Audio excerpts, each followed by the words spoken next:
हमारे editor in chief Gangesh Gunjan Patna studio से हमारे साथ मौजूद हैं। गंगेश जी, जिस तरह से जो ये एक कहा जा सकता है कि बम्पर समर्थन दिखा है, एक करंट अंडर करंट सा दिखा है, और जिसकी हम चर्चा कर रहे थे, 181 सीटों का आंकड़ा एनडीए के साथ दिखाई दे रहा है और आरजेडी महागठबंधन के साथ 55-57 सीटों पर वो सिमटती हुई दिखाई दे रही है।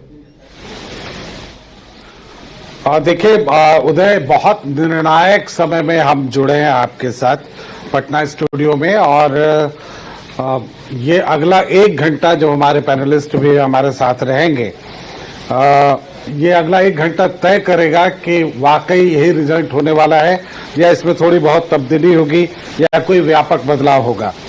जहां तक मुझे लगता है कि कोई व्यापक बदलाव की संभावना बहुत कम दिख रही है अब।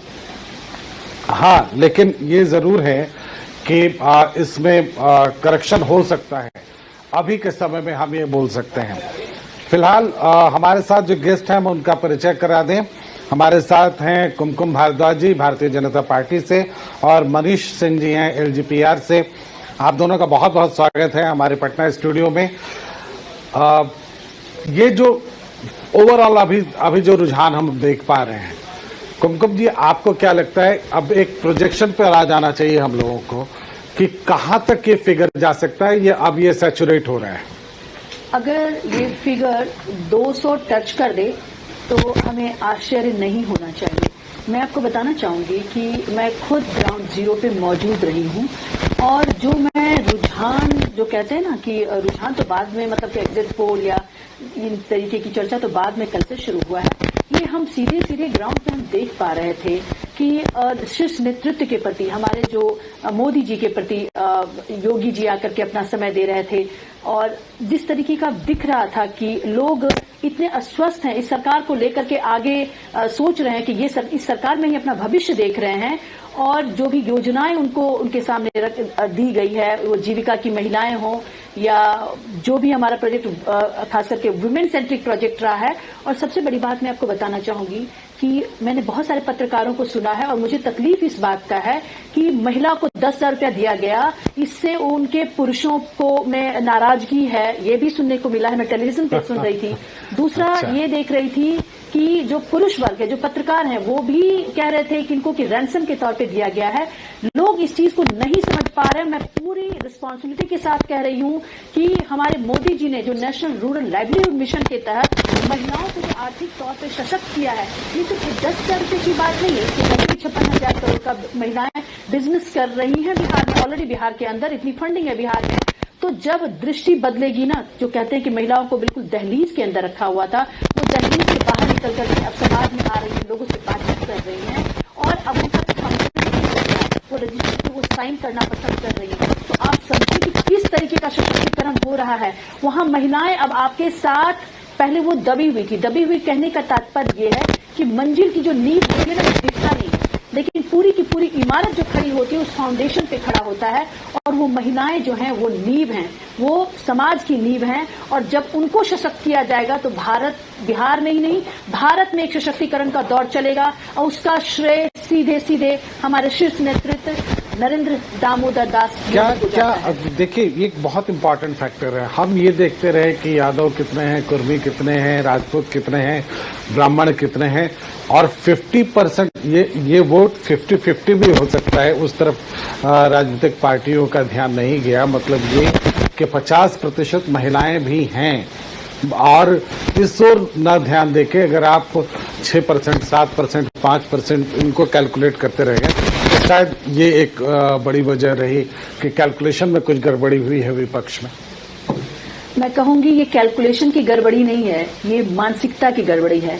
जहां मानसिकता ही नहीं थी आज तक में, जो भी सरकार रही, सेंटर में रही या आज तक लालू यादव की जो सरकार की बात होती है या कांग्रेस की बात होती है, तो अगर वो मानसिकता ही नहीं था सशक्तिकरण का, एक सगुफा सिर्फ था।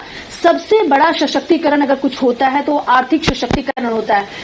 आपने देखा होगा अपने घरों में भी कि महिलाएं जो हैं 10 रुपए के लिए 100 रुपए के लिए पुरुषों पे डिपेंडेंट रहती हैं कि हस्बैंड दे दें, भाई दे दें, पिता दे दें। लेकिन जब महिलाएं सशक्त होती है, जब उनके पास आर्थिक सशक्तिकरण होता है, तो पैसे का कितना यूज होता है, वो मिसयूज नहीं होता, वो पूरी तरह से उस आर्थिक सशक्तिकरण को अपने घर परिवार में लगाती हैं, उसको सशक्त करती हैं। तो उससे घर परिवार जब सशक्त होगा तो क्वाइट ऑब्वियस है कि समाज सशक्त होगा, देश सशक्त होगा। तो 50% पॉपुलेशन और प्लस साथ में वोटर्स, अगर किसी का अगर ध्यान गया, ध्यान ही नहीं कहूंगी, उस चीज को जिन्होंने पहचाना, तो वो मैं बार बार कहूंगी कि हमारे शीर्ष नेतृत्व में बैठे हुए only and only Modi ji. चलिए मनीष जी, किस तरह से देख रहे हैं, क्योंकि जो सबसे ज्यादा मैं कह सकता हूं जिस पर नजर थी वो ये थी कि आपको जितनी सीटें मिली थी वो कह रहे थे कि आप जस्टिफाई नहीं कर पाएंगे, और जो सबसे ज्यादा मुश्किल होने वाली है वो एलजेपीआर को, इस तरह की भी खबरें आई और बहुत आलोचनात्मक खबरें भी आई कि साहब ग्राउंड में एलजेपीआर को सबसे ज्यादा नुकसान होने वाला है। ये जो रिजल्ट आया है, ये आप इससे संतुष्ट हैं या आपको लगता है कि इसमें और सुधार हो सकता था?